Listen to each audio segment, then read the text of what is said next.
আপনি তো আমাকে কল্পনায় একটা চেহারা দাঁড় করেছেন।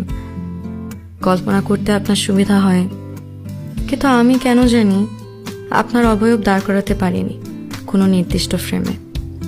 যতবার আপনাকে একটা অবয়ব দিতে যাই, ততবার চোখের সামনে একটা ছাতিম গাছের ছবি ভেসে ওঠে। মায়া হচ্ছে ভালোবাসার আতুর ঘর।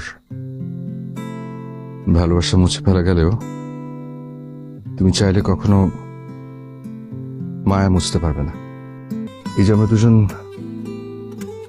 একসাথে কাছাকাছি হাঁটছি, এতটাই কাছাকাছি যে মায়া থেকে জন্ম নেওয়া ভালোবাসার যে ঘ্রাণটা, সে ঘ্রাণটা আমি পাচ্ছি।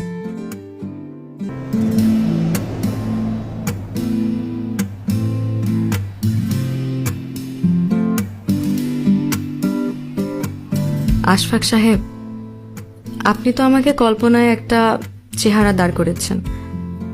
কল্পনা করতে আপনার সুবিধা হয়, কিন্তু আমি কেন জানি আপনার অবয়ব দাঁড় করাতে পারিনি কোনো নির্দিষ্ট ফ্রেমে। যতবার আপনাকে একটা অবয়ব দিতে যাই, ততবার চোখের সামনে একটা ছাতিম গাছের ছবি ভেসে ওঠে। বিস্তীর্ণ প্রান্তরে একলা একটা ঝোপালো ছাতিম গাছ ভীষণ মায়ায় একা দাঁড়িয়ে আছে। পরপর কদিন আপনার সাথে স্বপ্নে দেখা হলো, স্বপ্নগুলো কলমের কালিতে লিখে দিলাম। আপনার তো কল্পনা করার দারুণ ক্ষমতা আছে। দৃশ্যগুলো না হয় চোখ বুঝে দেখে নেবেন একবার। সেদিন দেখলাম সবুজে ঘেরা বৃক্ষরাজির নিচে আমি আপনার সাথে হাঁটছি।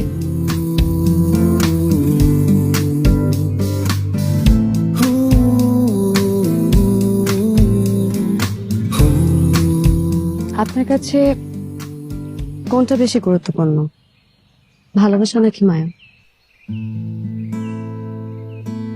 মায়া। কেন বলুন তো? কারণ মায়া হচ্ছে ভালোবাসার আতুর ঘর। ভালোবাসা মুছে ফেলা গেলেও তুমি চাইলে কখনো মায়া মুছতে পারবে না। তাহলে আপনার জন্য এই যে আমার উথাল পাথাল মায়া, এই মায়া কাটাবো কিভাবে? মায়াটা কেন কাটাতে হবে? ছোট্ট একটা জীবন, মায়াটাকে বাঁচিয়ে দেওয়া উচিত।